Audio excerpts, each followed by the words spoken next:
우리가 나가야 되냐 그랬더니 그렇대요. 우리는 뭐냐 필요 없대요.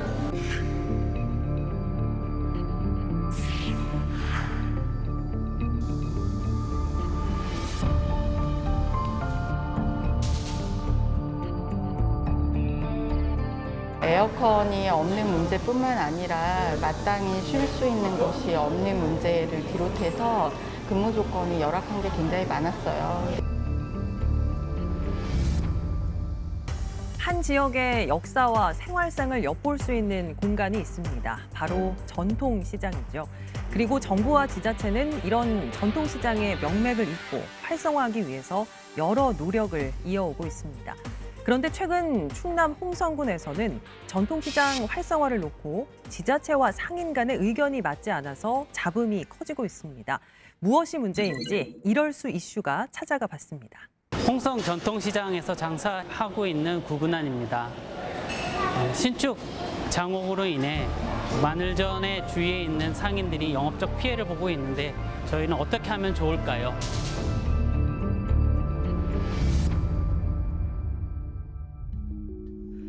충청남도 홍성군 홍성 전통시장. 1943년부터 시작된 홍성의 대표 시장으로 장날이면 130여 개의 상설 점포와 350여 개의 노점이 운영되고 있습니다.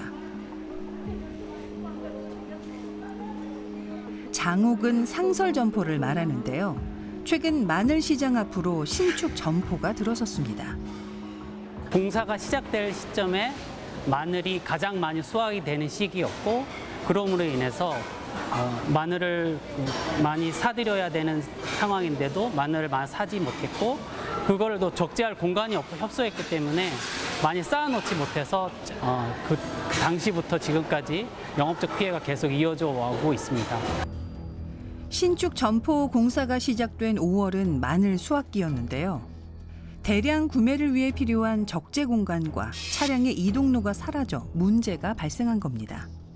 그리고 또 한 가지 이거를 건축을 다 완공이 되면서 또 마늘 같은 경우에는 서늘한 바람이 불어서 잘 말려된 상태, 잘 관리된 상태가 되어야 되는데 이 막혀진 상태가 되다 보니까 오히려 마늘이 빨리 보통 때보다 더 빨리 상하게 되는 현상이 초래됐습니다. 마늘 구입부터 관리에 이르기까지 영업에 차질이 생긴 상황. 특히 대량으로 매매되는 마늘의 특성상 관리 문제는 금전적 손해로 이어질 수밖에 없는데요. 마늘 시장 상인들의 근심이 깊어갑니다. 첫 번째가 환기예요. 환기가 잘 되는 곳에 걸어 두어야 되고 그리고 뜨거우면 안 되고 바람이 가장 중요해요. 지금 바람 불죠. 저기 가시면 바람이 그렇게 많이 안 느껴지실 거예요. 비교할 수가 있잖아요. 저희도 마늘상이고 거기도 마늘상인데 썩어가지고 자르고 있더라고요. 썩은 게 많아가지고 좀 그래요. 같이 마늘상이 하면서. 신축 점포를 책임지고 있는 홍성군은 어떤 입장일까요? 저희가 지금 위치하고 그 마늘 놓는 저기하고 그렇게까지 크게 영향을 준다고 듣진 않았어요. 저희가 뭐 마늘전 지금 하는 시기가 지금 됐는가 정확히 모르겠는데 제가 볼 때 쓰는 거는 상인회하고 얘기했을 때도 그렇고 크게 문제 없는 걸로 알고 있어요. 마늘 성수기를 정확히 파악하고 있진 않지만 큰 영향은 없을 거라는 입장. 신축 점포 인근 상인들은 또 다른 피해로 가로막힌 시야와 상권 뒷골목화를 지적하고 있습니다. 장사가 안 돼서 이렇게 날르고 있어요. 날라서 어머니들 갖다 팔고 오는 사람들 홍보하고 그러는데 여기 와서도 여길 찾지를 못해가지고 어디냐고 계속 장사하는데 전화 오고 너무 속상해가지고 저번에 군청에서 모임 있다고 갔는데 뭐 이미 지은 걸 어떻게 철거하느냐고 그러더라고요. 이게 무슨 장사를 하라는 거예요? 누구를 위한 장사예요 이게? 신축 점포로 인한 피해가 이어지는 가운데 상인들은 점포가 지어지기까지의 일련의 과정들이 모두 협의 없이 진행된 불통행정이라고 호소하고 있습니다. 어느 날 오니까 어느 날 오니까 이게 들어와 있더라고요. 들어와 있어가지고 깜짝 놀랐어요. 언제부터 공사가 시작되고 언제가 공사가 끝난다. 완공이 돼서 어떻게 하겠다라는 내용을 주위 상인들한테는 전혀 일체 얘기를 하지 않았습니다. 정확한 설명도 없이 강행된 신축 점포 사업. 상인들이 홍성군에 항의하자 전통시장 상설화를 위한 사업이라며 뒤늦은 사과를 들었다는데요. 다른 지역에서는 이 고추장, 마늘전, 농산물을 위해서 군에서 신경을 많이 써가지고 별도의 특화 시장을 만들어 주느니 아니면 활성화를 위해서 별로 대책을 다 내놨는데 이 홍성군은 우리한테는 상의 한마디도 없이 이렇게 해도 되는 것인지 누구를 위한 것인지 궁금해요. 상인들은 홍성 전통시장의 특성을 맞추지 못한 사업이라며 기존에 조성된 시설을 고려해 체계적으로 이루어졌어야 한다고 지적합니다. 저희 가게 앞에 보면은 저기 그 위에 주차장 위에 지금 물이 많이 새요. 어제 그저께부터 뭐 장마철인데 많이 떨어져 갖고 지금 손님들도 왔다 갔다 하기도 힘드시고 그래서 이제 돌아다니시면서 다니시는데 그게 좀 처리가 돼야 하는데 처리가 너무 안 돼서 지금 제가 이렇게 민원을 넣고 있어요. 지금 한 2년 한 반개월 정도 됐어요. 2년 반개월 정도 됐고 지금 현재도 아직 추진도 안 하시고 있고. 시장 상설화 일환으로 진행했다는 현대화 사업 관리 문제를 수차례 지적해왔지만 개선되지 않았다는 건데요. 비어가는 기존 점포들의 관리 또한 문제입니다. 여기가 비어 있는데 장사 안 한 지 꽤 오래됐고, 근데 저희가 질문했을 때는 행정상으로는 비어 있지 않은 공간이라고 답을 했습니다. 지금 장옥이 비어 있다고 그분들이 말씀은 하시는데 일단은 사용 허가가 돼 있어서 다 사용인들이 있는 장옥들일 거고요. 그 장옥들이 이제 뭐 그렇게 영업을 안 하고 있다거나 뭐 그냥 방치해 두는 경우에는 저희가 이제 행정 조치를 취해야 하는 건데 그 절차가 이제 금방금방 끝나는 사항은 아니어가지고. 서류상 비어있는 점포가 아니라는 홍성군. 절차상의 문제로 행정 조치가 오래 걸린다고 답변했는데요. 상인들은 신축 점포 또한 같은 과정을 밟을 것이라며 군의 부실한 행정을 우려하고 있습니다. 그냥 이 건물만 지어놓고 활성화라고 한다면 그럼 말이 안 되는 거고요. 그다음에 이거를 해서 어떻게 다른 정책으로 인해서 시장을 활성화시킬지에 대한 후속 정책이 있어야 된다고 생각이 돼요. 왜냐하면 이 자체로 지금 저희들 자체 내 피해를 보고 있는데 그냥 이걸로만으로 누가 보더라도 왜 지었는지 모르고, 그래서 확실한 어떤 그게 정말 본인들이 노력을 해서 어떤 정책이 없다면 여기 상인들한테 어떻게 하면 시장 활성화를 하는데 좋겠냐라고 물었으면 좋겠다는 생각도 듭니다. 신축 점포로 인한 피해는 다른 노점 상인들에게도 이어지고 있다는데요. 60여 년간 장사를 이어온 호떡 노점도 억울함을 호소합니다. 저희는 여기서 저희 아버지가 90세 되셨는데 90세 되신 분이 56년 동안 이자를 지켰는데 그러면 우리가 나가야 되냐 그랬더니 그렇대요. 그래서 우리는 이자를 못 준다. 그러니까 안 된다. 이 자리가 필요하다. 그러면 우리는 뭐냐. 필요 없대요. 노점이기 때문에 너희들이 활성화시킨 거는 아무 의미가 없대요.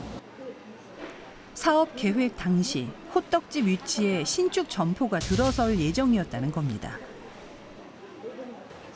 신축 계획은 저희가 지금 4개에서 3개로 줄어들어서 진행이 됐는데 그동안의 이런 상황들을 감안을 했을 때 장옥 추가로 설치할 계획은 없고요. 만약에 상인회에서 전체 상인들 동의를 받아가지고 한다고 한다면 기존 계획했던 대로 한 동이 추가 신축될 수는 있을 거라고 생각은 해요. 현재는 피해갔지만 추가 신축 가능성을 밝힌 홍성군.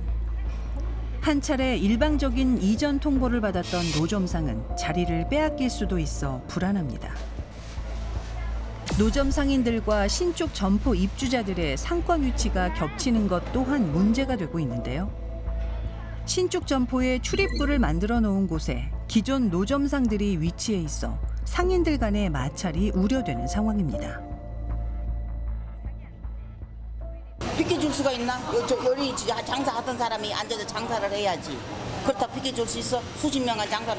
이거 다 우리가 돈 주고 옛날에 권리금 주고 산 이거 길거리요. 그게 여기 장사 돌아도 집 여기 길을 못 내줘요. 그 여기를 왜 답답하게 이거 지었나 난 알 수가 없어. 수십 년간 각자의 장소에서 장사를 이어온 노점 상인들은 신축 점포의 운영을 위해 노점상만 피해를 감수해야 한다는 건 부당하다는 입장입니다. 그쪽 부지가 개인 부지, 개인 땅들이 아니고 다 홍성군 땅이에요. 홍성군 소유 땅이고 권리금을 주고 주고 사고 팔고 했다는 얘기 자체가 지금 거기서 나오면 안 되는 얘기거든요. 지금 일단 저희도 사실 제가 말씀드렸다시피 아까 그 해당 부지 내에 유휴 공간이 많이 발생하고 있었다고 했잖아요. 그래가지고 그쪽 유휴 부지 같은 데 활용해서 상인회하고 협의를 해서 그분들이 적당한 위치에 다시 장사할 수 있도록 그렇게 해주는 게 가장 좋을 것 같아요. 홍성군이 소유한 부지로 노점상이 주장할 수 있는 권리는 없다는 건데요. 추후 다른 장소로의 이전을 고민해 보겠다는 입장입니다. 신축 점포로 인한 여러 갈등이 우려되는 가운데 입점자 모집 과정에서도 부실한 행정에 대한 지적이 제기됐는데요. 대상자가 될 것 같아서 넣었는데 어째 나는 문자가 안 오고 떨어졌느냐 하니까 떨어진 게 아니다 그러고 전화를 해서 전화를 이제 전화번호 이제 알아갖고 했지. 그렇게 해갖고 거기서 전화 답변 오기를 미안하다고 여럿이 하다 보니까 그 하나가 어떻게 그렇게 됐다고 면접 보러 오시라고 그러더라고. 그럼 선생님이 확인 전화 안 하셨으면 그냥 떨어진 거지. 가산점 조건을 갖춘 상인이 최종 면접 대상자에서 누락됐던 건데요. 상인의 확인 과정이 없었다면 면접의 기회조차 놓쳤을 상황. 시장 내 중심지라는 위치 조건을 갖춘 신축 점포이기에 부실한 모집 과정은 상인들의 불신을 키우고 있습니다. 이 장옥을 지어서 저 상선시장에 있는 분들을 세 분을 데려올 건데 그분들이 상생과 활성화를 해서 한다. 가장 적당한 사람을 뽑겠다.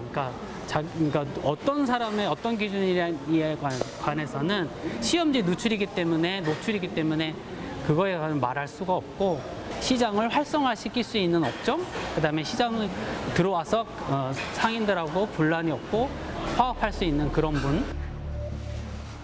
내정된 입주자가 있는 것 아니냐는 특혜 의혹까지 제기되고 있는 상황. 여기에 입점자 선정 평가 결과가 모두 비공개로 공정성 있는 심사가 될 수 있을지 우려되고 있습니다.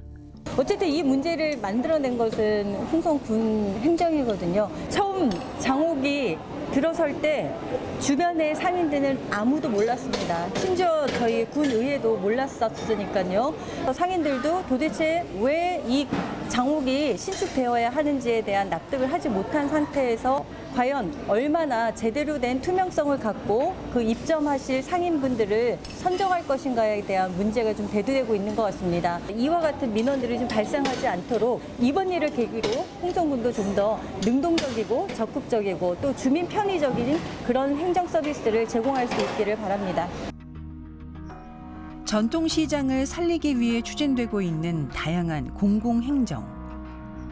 제대로 된 시장 활성화를 이루기 위해 과연 누구의 목소리에 귀를 기울여야 할까요?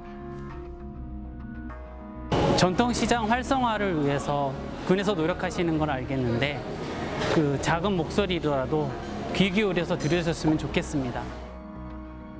시장 환경 개선 사업 결국 시장의 활성화를 위해서 목표가 있는 거 아니겠습니까? 당연히 홍성군도 그런 목표로 추진을 했을 거고요. 물론입니다. 홍성 전통시장은 지난 2011년부터 현대화 사업을 추진했습니다. 이미 시장 내에는 구획을 정해 세워놓은 상점, 즉 장옥이 운영되었었는데요.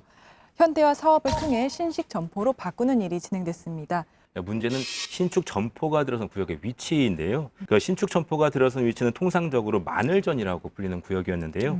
이 마늘전은 아주 오랜 세월 동안 홍성군의 특산물인 마늘을 대규모로 거래하는 곳이었습니다. 그런데 신축 점포가 들어서면서 그 공간이 침해를 받게 된 거죠. 공사에 대한 안내나 피해가 있을 수 있는 상황에 대한 소통이 전혀 없었기 때문에 공사 이후에 발생하고 있는 피해를 오롯이 상인들이 감당하고 있다, 이렇게 상인들이 주장을 하고 있는 겁니다. 예. 자, 그런데 신축 점포가 들어서면서 피해를 호소하는 상인들이 마늘 판매 상인들만이 아니라면서요? 신축 점포가 들어선 공간은 마늘 판매 상인들뿐만 아니라 국밥집 상인들 그리고 장날에 찾아오는 노점 상인들이 같이 공유하는 공간이었습니다.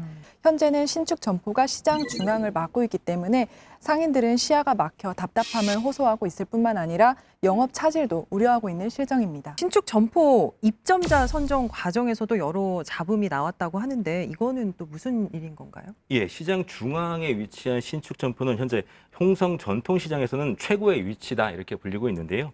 그만큼 입점 경쟁률도 5대1로 높은 편이었습니다.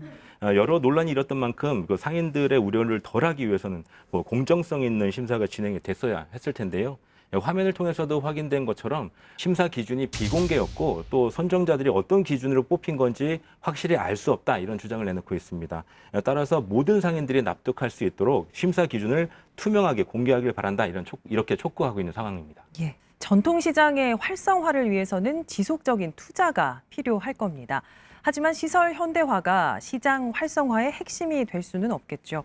행정당국은 상인들과의 진정한 소통을 통해서 시장 고객과 상인 그리고 지역이 상생 발전할 수 있는 현명한 해법을 모색하길 바랍니다. 여러분은 지금 시사인 대세남과 함께하고 계십니다.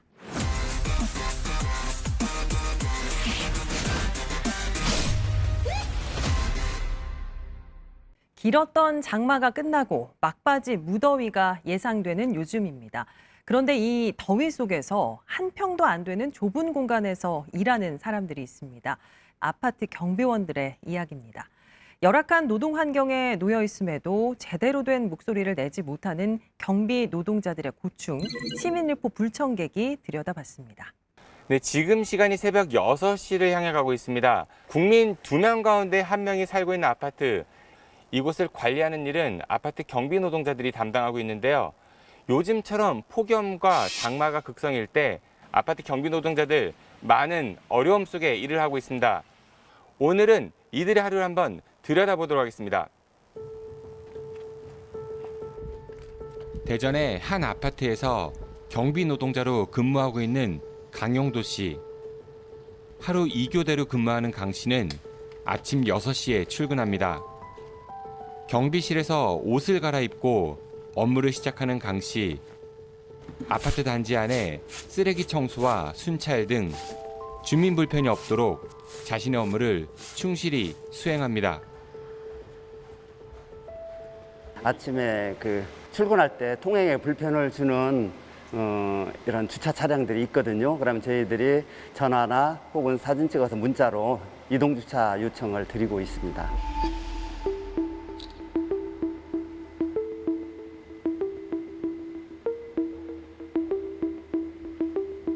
회전 구간은 안전하기 위해서는 커브를 좀 크게 돌아야 되는데 크게 돌 수 없도록 이중 주차를 해놨기 때문에 이동 주차 요청을 드리려고 하고 있습니다. 단지 안팎의 청소부터 아파트 순찰 그리고 화단 작업까지 강 씨와 함께 다녀보니 경비 노동자들의 노동량 상당하다는 걸 느꼈습니다. 지금 저희가 만난 지 5시간이 좀 안 됐는데 벌써 7,142걸음이나 걸으셨네요? 네, 그렇습니다. 그럼 하루에 보통 몇 보 정도? 하루에 15,000, 16,000 정도 걷고 있습니다. 상당히 많은 운동량이네요. 그렇지요. 네. 습도가 높아서 가만히 있어도 땀이 나는 계절. 경비 노동자들은 아파트에 있는 화단 전지 작업에 나섰습니다. 무더운 날씨 속에서 이어진 작업. 시작한 지 얼마 지나지 않아 땀이 비오듯 합니다. 여름에 습하고 이러면 중간에 좀 샤워 같은 건 좀 하시고 그런 시설이나 이런 거 좀 있나요? 그 시설이 있어도 사실 저희가 지속적으로 일을 해야 되기 때문에 일하고 마치고 씻는 것보다는 차라리 집에 가서 씻는 것이 더 편하게 되어 있습니다. 점심시간이 되자 경비실로 돌아온 강 씨. 집에서 싸온 도시락으로 점심을 해결합니다. 경비실은 이들이 업무를 보는 사무실이자 밥을 먹는 주방이 되기도 하고 또 야간 근무자에게는 침실이 되기도 합니다. 야간에서 근무하시는 분들은 야간 근무하시는 분들은 이 평상 여기서 주무시는 건가요? 아, 예, 그렇지요. 보면 좀 길이가 충분치 않은 것 같거든요. 아, 네, 그렇지요. 요 길이가 짧아서 저희는 요 아랫부분에 이렇게 꺼내서 놓고 여기 이제 이렇게 덧대서 놓을 수 있는 곳도 따로 있습니다. 여기서는 뭐 뒤척일 그런 공간이 사실 안 되니까 아침에 일어나도 좀 뿌직뿌직해요. 빠르게 점심을 해결한 강 씨. 점심시간이 1시간 30분이지만 다시 밖으로 나설 준비를 하고 있습니다. 휴게 시간에 아직 남았는데 또 가시나 봐요? 일하셔야 되나 봐요? 네, 아까 그 작업하고 남은 그 쇠스랑도 갖다 드려야 되고 또 폐기물 나온 것도 치워놔야 되거든요. 네. 휴게 시간이 사실 휴게 시간이 아니래요? 일이 있으면 휴게 시간에 상관없이 언제라도 일을 해야만 하는 것이 우리 경비원들의 그 업무라고 할 수 있겠습니다. 네, 다시 말해 무노동 시간인데 실제로는 그러질 못하고 있습니다. 점심과 저녁 그리고 야간 휴게 시간이 명시돼 있지만 현실적으로 휴게 시간 보장에 어려운 부분이 많아 보였습니다. 그리고 이들에게 주어진 휴게 시간은 급여에 포함되지 않는 무노동, 무임금 시간인데요. 그 이유는 근로기준법에서 아파트 경비 노동자들을 감시단속적 근로자로 분류해 놓았기 때문입니다. 12시간 동안 힘든 업무를 하는 이들에게 쉴 곳이 되어주는 경비실. 3평 남짓 비좁은 공간에서 냉방시설도 없이 여름을 보내야 한다면 이들의 고충 상당히 심할 것 같은데요.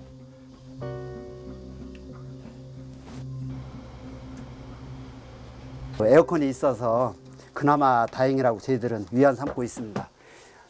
실제 에어컨이 없는 경비실 같은 경우에는 얼마나 더 환경이 열악하겠어요.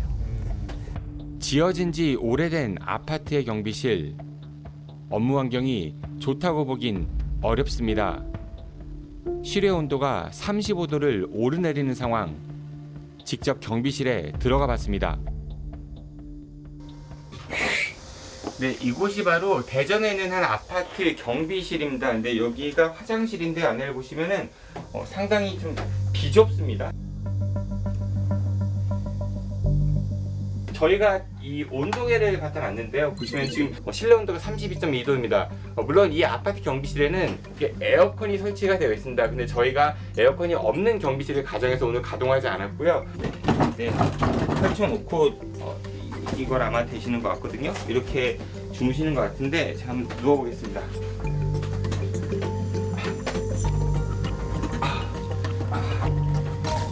키가 한 179 정도 되거든요. 근데 예, 좀 잠을 자기에는 상당히 좀 좁다, 네, 그런 느낌이 듭니다. 상당히 덥습니다, 지금 현재. 500세대 이상 275개 아파트를 대상으로 해서 조사를 진행을 했었고 에어컨이 없는 문제뿐만 아니라 마땅히 쉴 수 있는 곳이 없는 문제를 비롯해서 근무 조건이 열악한 게 굉장히 많았어요. 대전 아파트 경비 노동자 권리찾기 사업단에 따르면 대전에 있는 500세대 이상의 대규모 아파트들 가운데 무려 20곳에서나 경비실에 에어컨을 설치하지 않았다고 합니다. 경비실에 에어컨이나 아니 냉난방기는 당연히 설치하게끔 지금 의무화되어 있습니다. 아직도 그 냉난방 시설이 지금 미비되어 있는 데가 좀 있는 걸로 알고 있습니다. 거기는 반드시 이제 법이 개정됐기 때문에 반드시 설치를 해야 될 의무 사항이 됐습니다. 지난 2021년 10월에 개정된 근로감독관 직무 규정에 따르면 적정한 실내 온도를 유지하기 위해서 감시단속적 근로자들의 업무 공간에 냉난방 시설을 갖추게 되어 있습니다. 그런데 경비실에 에어컨이 있어도 전기요금 부담 때문에 갈등을 빚었던 곳도 있었는데요. 이곳이 아파트 경비 노동자들에게 에어컨 사용 전기요금을 청구했던 아파트입니다. 경비실은 경비 노동자들의 업무 공간이기 때문에 고용주체인 입주자 대표회에서 전기요금을 부담하는 것이 상식적일 텐데요. 그렇다면 이 아파트에서는 왜 경비 노동자들에게 에어컨 사용 전기요금을 청구했는지 한번 물어보도록 하겠습니다. 이 아파트에서 경비 노동자분들 에어컨 사용료 부담하라고 이렇게 했다고 들었거든요.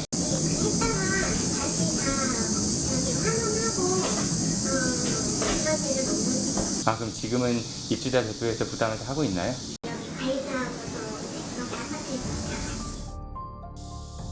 경비 노동자들에게 에어컨 전기요금을 부과했던 이 아파트. 언론 보도가 이어지자 경비 노동자들에게 부과했었던 전기요금을 되돌려줬고 지금은 아파트 입주자 대표회에서 전기요금을 부담하고 있다고 합니다. 그렇다면 아파트 경비 노동자의 노동환경 개선은 누구 책임일까요? 서울시 노원구 등 일부 지자체에서는 공동주택 지원에 관한 조례를 개정했고 또 별도 예산까지 마련하면서 경비 노동자들의 근로환경 개선에 나서고 있습니다. 그럼 대전시에서는 어떤 대책을 갖고 있는지 확인해 봤습니다.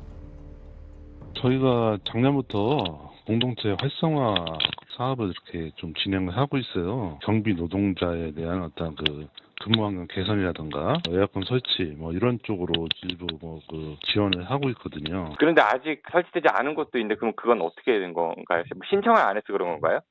신청을 안 한 부분도 있고 이제 모든 단지에 대해서 할 수 있는 건 아니고 예산을 일부 세워서 공모 형식으로 각 구청에다가 보냈거든요. 그러니까 신청하면 다 되는 게 아니라 일단 공모를 하고 거기에 선정이 됐을 때 지원해준다.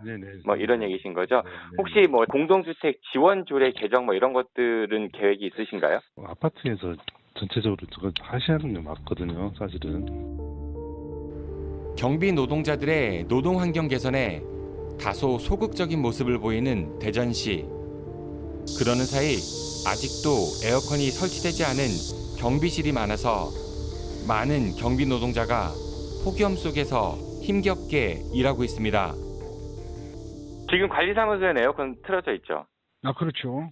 경비실이 경비 노동자들의 사적 공간이 아니라 거기 집무실인 거잖아요. 에어컨 설치 지원 사업인데 혹시 그런 거 들어보신 적 있으세요? 지원 사업이요? 들어볼래. 제가 오기 전에 다 그걸 공문을 받았었나. 대표님들이 또 이제 의결 과정에서 이제 다수 의결로 하다 보니까 반대자가 있고 하다 보니까 이제 그런 것도 있어요. 도대체 이렇게 전화 왔다고 해갖고 한번 안건을 한번 올려보죠. 올려보면 될 것 같아요 지금. 이렇게 열악한 노동 환경에 놓였음에도 불구하고 경비 노동자들은 제대로 된 불만의 목소리를 내기 어렵다고 합니다. 보시게 되면 이것이 저희 근로계약서 양식입니다. 저희 근로계약은 매 분기마다 계약을 한다 이렇게 보시면 됩니다. 대부분 입사일 기준으로 3개월 단위로 계약을 하고 있습니다. 그럼 처음에 입사하시고 3개월 뒤에 수습 이런 게 아니라 계속 3개월 단위로? 수습기간 3개월 지난 후 근로계약이나 사실 3개월 단위로 하고 있는 제일 어려운 문제가 입주민들의 민원이거든요. 우리가 아무리 열심히 한다 하더라도 또 보이지 않게 다르게 생각하시는 분도 있거든요. 그러다 보면 계약이 종료될 위험이 항상 있습니다. 경비 노동자 대부분은 용역업체 간접 고용 형태로 일하고 있는데 이들의 근로계약은 보통 한 달에서 3개월 단위로 이루어지고 있습니다. 그러다 보니 불안정한 고용 상황에 놓이게 되고 따라서 계약 종료에 대한 두려움 때문에 이들은 제대로 된 목소리를 낼 수가 없습니다. 정규직이 아닌 계약직 근로자의 경우는 보통 1년 단위로 계약을 근로조건을 형성하는 게 일반적인데 이분들도 일반 통상 근로자들 같이 1년 단위 계약 기간을 설정하고 3개월 수습 기간 설정하는 게 맞다고 생각합니다. 노동자로서 보장받지 못하는 근로 시간이나 휴일 문제도 그대로고 지자체에서 할 수 있는 일들을 지금 사업단에서 찾아보고 있는 중이거든요. 1년 이상 장기 고용으로 전환하거나 아니면 직고용을 하는 아파트에는 아파트 관련 지원 사업을 우선적으로 배정을 받을 수 있는 이런 이제 권한을 주는 이런 방향으로 제안을 하고 있는 중입니다. 상당수의 경비 노동자들이 여전히 열악한 환경 속에서 일을 하고 있습니다. 그리고 1개월에서 3개월이라는 초단기 근로계약으로 인해 불안정한 직장 생활을 이어가고 있는데요. 정부와 지자체 그리고 입주민들 모두 이 문제 해결을 위한 대책을 하루빨리 내놔야 할 것 같습니다. 단순히 경비 업무뿐만 아니라 아파트 환경 관리부터 주차 관리까지 담당하고 있는 업무가 참 많은 것 같아요. 개인이 담당하는 업무부터 공동 작업까지 하다 보면 하루 종일 쉴 새 없이 움직여야 하고요. 또 휴게 시간 때 잠시 경비실로 돌아와서 땀을 식히거나 그 끼니를 해결하고 있는 상황인데요. 네. 그런데 휴게 시간이라 하더라도 주민들이 민원이 있을 경우에는 이 민원을 해결해야 하기 때문에 이들의 노동 강도가 상당하다고 볼 수 있습니다. 예. 일반적인 근로자라면 일일 근로시간은 8시간을 초과할 수 없습니다. 다만 근로기준법 제63조에 따라 감시 단속적 근로자는 고용노동부 장관의 승인을 받으면 예외적으로 12시간씩 근무하는 것이 가능합니다. 여기서 감시 단속적 근로자란 업무가 간헐적으로 이뤄져서 휴게 시간 또는 대기 시간이 많은 업무에 종사하는 사람을 말하는데요. 경비원이나 운전기사 등이 여기에 해당합니다. 그러니까 법에서는 감시 업무는 체력 소모가 적고 그리고 단속 업무는 간헐적으로 하는 것이기 때문에 일반 근로자와 다르게 보고 있다. 그래서 휴게 시간이나 휴일에도 근로기준법 규정이 적용되지 않는다. 이런 말씀인 거죠? 네, 그렇습니다. 근로기준법 제4장 및 제5장에서 정한 근로시간과 휴게 및 휴일에 관한 규정의 적용을 받지 않습니다. 따라서 하루 8시간, 한 주 40시간 근로시간 제한의 적용을 받지 않고요. 또 연장근로 12시간 한도 초과도 가능하고 여기에서 발생하는 가산 수당을 지급하지 않아도 됩니다. 이들이 크게 목소리를 내지 못하는 이유는 계약 형태 때문인데요. 한 달에서 석 달 간격으로 맺는 초단기 계약으로 고용되고 있습니다. 물론 기간제법에서는 2년을 초과하지 않는 범위에서 기간제 근로계약을 반복하여 갱신할 수 있도록 규정하고 있지만 대부분의 경비 노동자가 55세 이상의 고령으로 기간제법의 적용을 받지 못하고 있는 현실을 감안해 볼 때 제도적인 보완이 꼭 필요하지 않을까 싶습니다. 경비 노동자의 열악한 처우를 개선하고 인권 침해를 방지하기 위해서는 노동 환경 개선과 고용 불안 해소를 위한 정부와 지자체의 적극적인 노력, 더불어서 인식 개선을 위한 시민사회의 노력도 필요해 보입니다. 대전, 세종, 충남 지역민들의 관심과 제보로 만들어지는 시사인 대세남, 전화와 이메일을 통해서 여러분의 제보 기다리고 있습니다.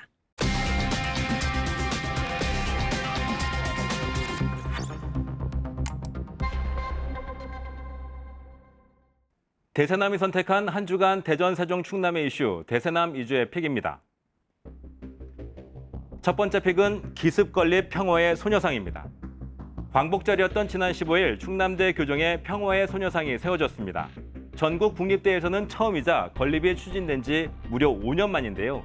그런데 좀 이상한 건 소녀상이 한밤중에 기습적으로 세워졌다는 겁니다. 2017년경 총학생회가 재학생들을 상대로 소녀상 건립에 대한 찬반 투표를 진행한 것으로 알고 있는데요. 예, 맞습니다. 당시 재학생 1,100여 명을 대상으로 실시한 설문에서 97%가 소녀상 건립을 찬성했고 재학생과 졸업생들이 2,300만 원의 건립 기금을 마련하면서 순조롭게 추진되는 듯 보였습니다.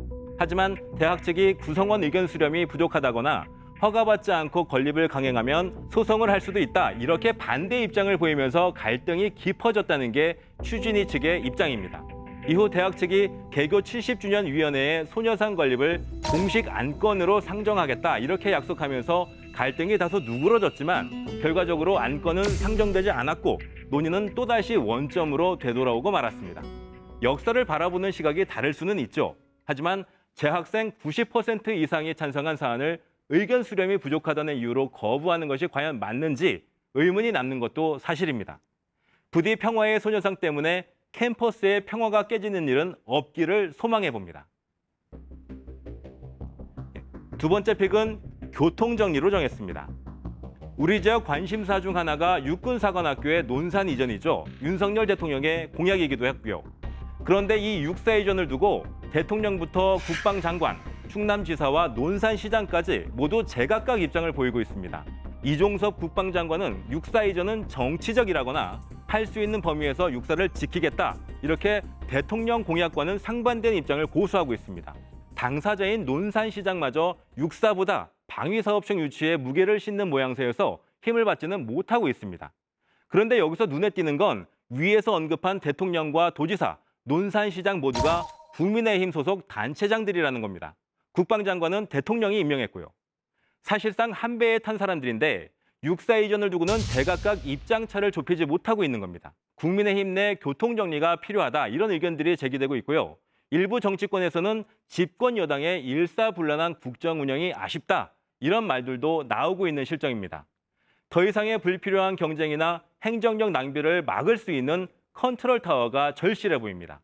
대세남 이주의 픽이었습니다.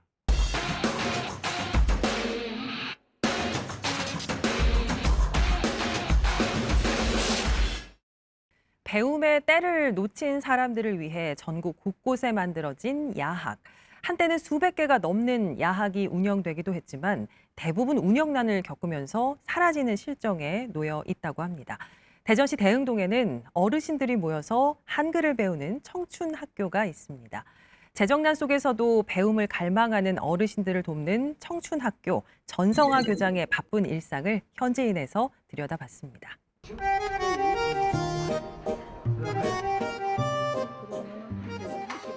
이분들이 공부를 하고 싶어서 오시거든요. 그러니까 하나라도 더 배우고 싶어 하세요. 자기는 경로당이나 이런 데 가는 것보다 와서 배우는 게 더 좋다. 그래갖고 항상 눈도 또렷또렷하게 뜨고 계시고 하나라도 더 들으려고 집중해서 들으시고, 한마디로 진짜 똘똘이 학생들? 예, 그런 느낌이 들죠.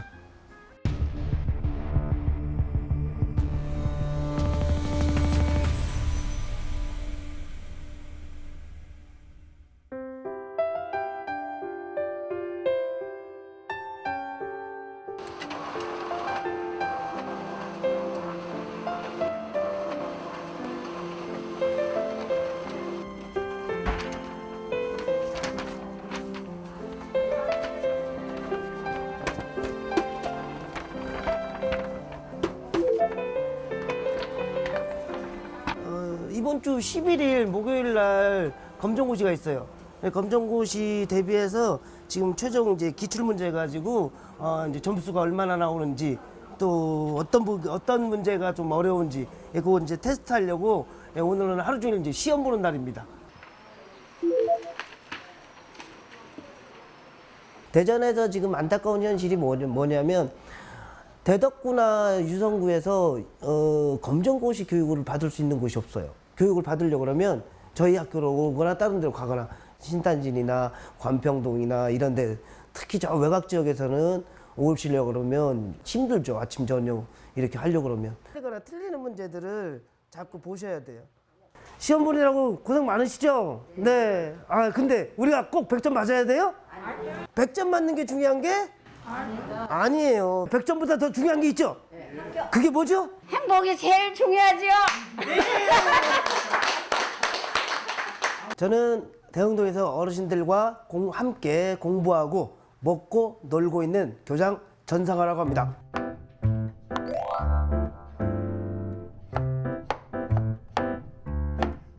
호박이 되게 호박잎만 많고 호박이 별로 안 열려.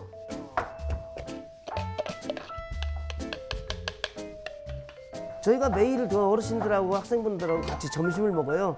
그래갖고 제가 오늘 먹을 점심을 준비하고 있습니다. 네, 오늘은 김치찌개네요.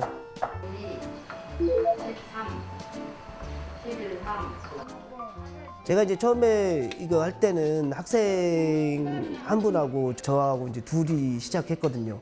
어쨌든 낮에 이제 오전에 수업을 하고 나면 이제 점심 시간이잖아요. 그럼 점심을 먹어야 되는데 사 먹기에는 너무 부담스러워서 그때 이제 해먹기 시작했거든요. 계속 이제 한두 분 이제 인원이 늘어나도 그래도 어쨌든 점심은 먹어야 되잖아요. 그래도 그래 점심은 같이 먹자. 그래서 이제 지금도 계속 점심을 해 먹는 거고요. 재밌지? 그럼 옛날 역사 재밌어요.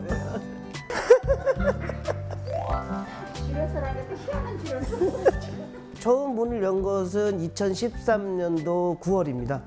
그러니까 이제 한 9년 되어 갑니다. 저희는 문해교육하고 검정고시 교육을 이제 중심으로 하고 있는데요. 콩자반이라고 가장 이제 처음에 기역, 니은, 가나다라부터 배우시는 분들 반까지 해가지고 성인문해반이 4개 반, 그 다음에 중학교 반, 고등학교 반 이렇게 6개 반이 운영되고 있습니다. 여기다가 다른 글자를 쓰면 아비 글자를 씁니다. 어머니는 그렇죠? 또 글자 만드시죠. 반을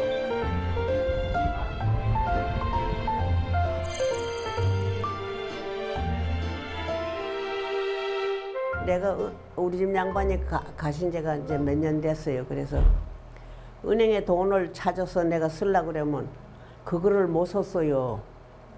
만날 찾아다 주는 것만 쓰고 살았는데 배란간에 그렇게 가시니까 막막하고 그랬는데 여기 와서 그래도 한글을 배워가지고 그거 돈 찾는 걸 내가 써요.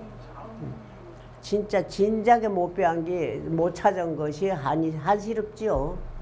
온라인 뱅킹, 스마트폰 뱅킹이 확산되면서 고령층 은행 이용자들이 여러 가지로 소외를 호소하고 있습니다. 요즘 점원이 없는 매장이나 무인 계산대를 가끔 보게 됩니다. 화면을 터치하는 데 익숙지 않은 노년층들은 이런 곳이 낯설고 불편할 텐데요.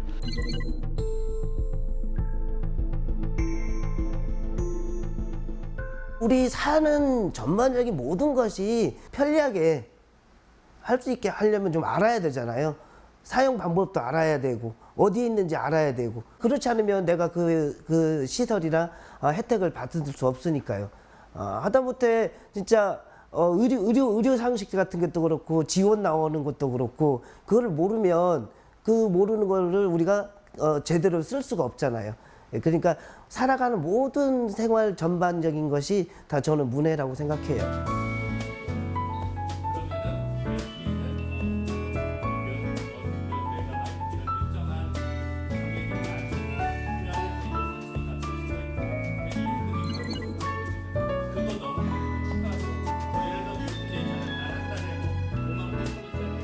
그리고 또 하나는 제가 좀 중요하게 생각하는 부분인데 문화예술 교육이에요. 문화예술에 대한 이게 볼 수 있고 접할 수 있는 기회들이 많이 없거든요. 그래갖고 저희는 다양한 영역의 문해 교육을 하고 있습니다.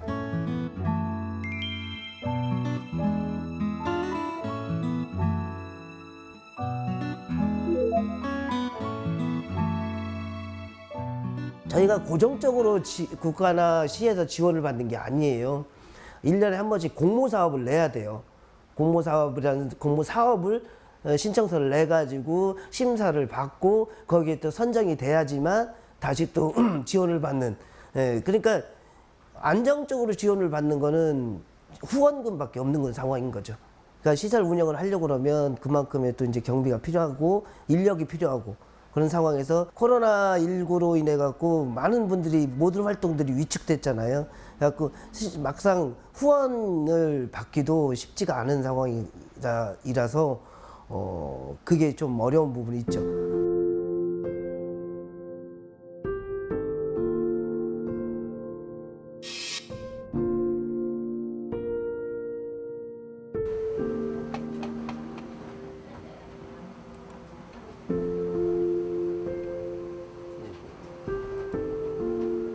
학생분들은 다 집에 가셨는데 교장 선생님은 집에 안 가시나요? 저는 이제 남은 업무 이제 해야 돼요. 지금 검정고시 지원센터에서 통계 조사를 하고 있는데 이거 이제 작성해서 보내야 되고요. 그리고 또 내일 또 이제 공부할 거 시험 자료 이제 출력해서 미리 준비해 놓고 할 일이 좀 남아 있습니다. 저는.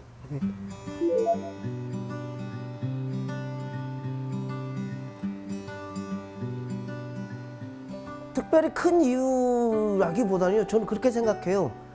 필요한 사람이 있잖아요. 청춘학교라는 공간이 필요한 사람이 있고, 그리고 청춘학교에서는 해줄 수 있는 사람들이 있고, 내가 공부를 하고 싶어요. 그런데 청춘학교에서 공부를 할 수 있어요. 그리고 청춘학교에서 공부를 할 수 있게끔 도와주는 자원봉사 선생님들이 계시고, 또 그거를 또 유지하게끔 후원을 해주는 분들이 계세요. 필요하니까 하는 거죠. 필요하니까.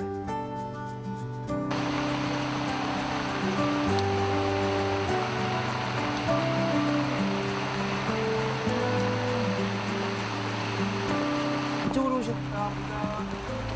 이래는 쫄린다고 하는가 봐. 어? 이래는 쫄린다고 하는가 봐. 그렇지. 교실. 저기 우산 승리를 하시고 시험실 확인하고 올라가 주세요. 안현 씨. 시험 잘 봐요. 시험 잘 봐. 예. 뭐 한두 해 한 것도 아닌데 괜히 제가 더 떨리고 걱정되고 그래도 잘 보실 거라고 믿고 예 그런 마음이죠 뭐.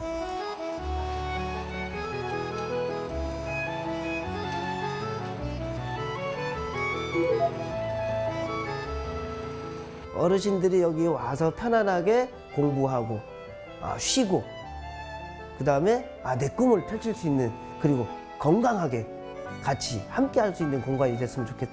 그런 게 저의 바람이죠.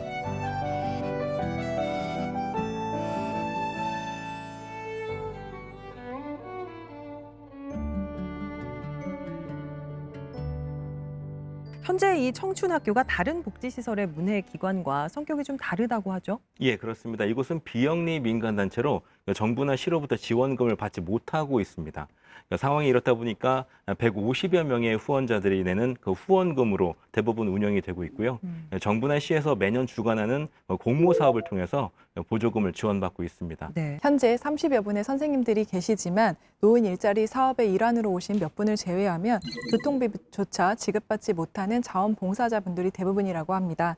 그마저도 오랜 인연과 선의로 함께 해주시고는 있지만 나이가 들거나 피치 못할 사정으로 그만두시면 결혼을 보충하는 것은 전혀 기대할 수 없는 형편이라고 합니다. 예. 교육의 효율성이나 성과 지향성을 운운하는 사회 분위기 속에서도 제도권 교육의 보완제로서 교육 소외계층을 위한 민간 교육시설은 반드시 필요합니다. 교육 시스템의 사각지대를 어렵게 메워가는 대전 청춘학교 같은 야학에 정부나 지자체가 적극적으로 관심을 갖고 체계적인 지원 방안을 강구해 주길 바랍니다. 시사인들 새남 다음 시간에 뵙겠습니다.